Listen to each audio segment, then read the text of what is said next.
This morning in our Senior Spotlight, we're zoning in on a topic millions face daily, ageism.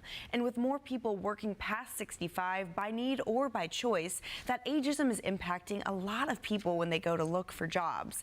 And here to help us unpack it all today, we have aging expert Anthony Cirillo. Thanks for being here today. My pleasure. So let's talk about the impact that we're seeing this have on older adults. Sure. But first of all, ageism is just to let people know the definition, it's any systematic stereotyping or discrimination of older people. And we see it in our society. Go in a card store and pick a card out for somebody who's getting older, you know, gravestones or over the hill or whatever. And the media and our you know, how we describe people, grumpy, set in their ways, things like that. The thing is that these stereotypes can, as young as 6, you start getting, you know, attitudes toward people who are older than you, right? And so we start, you know, looking at older people as liabilities. And then when you grow up and you're a city planner or things like that, you're not necessarily building cities that are friendly to people who are aging. So we're starting with that basis. So as a society, we need to think about that a lot more. And I can imagine, too, that this is going to have a really big impact on the overall health of a person. Well, absolutely, because when somebody has a poor attitude about their aging, feels bad about their aging, it actually, there's been studies, it'll shave 7.5 years off your life. And our healthcare system needs to improve as well, because the healthcare system makes stereotypes about people. If you're older, if I go in pain, you know, I'm 66, and oh, well, you know, you're just old, you know, and somebody goes in at they're 18, it's like, oh, let's get right on this. So they might overtreat you or undertreat you, you know, and then they'll stereotype, like use honey and sweetie, and also, you know, look at things like, you know, talking more loudly or slower, assuming that everybody has a health problem and everybody ages differently, you know.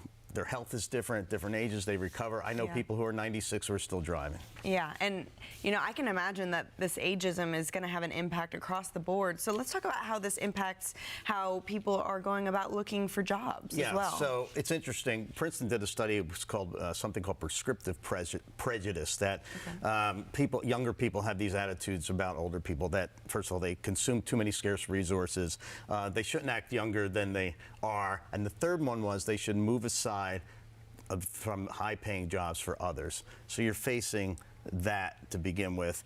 But most people actually start feeling this discrimination when they're in their 50s. So that's kind of disturbing, right? So the fact is that older workers are actually more engaged than others, and so, you know, you can find an older worker who's probably going to stay longer, and there's stereotypes about, older workers going to be sicker, they're going to be calling in, you know, out, and all this kind of thing. It's absolutely not true. So in terms of job hunting, you know, the thing is you still need to stay relevant. I mean, there's some baselines. You know, you don't have to have a website, but maybe you're on LinkedIn, right? That kind of thing. The other thing is, there's something, I'm going to read this one though. It's called the Age Friendly Institute Certified Age Friendly Employer Program. Okay. So just go to agefriendly.com jobs.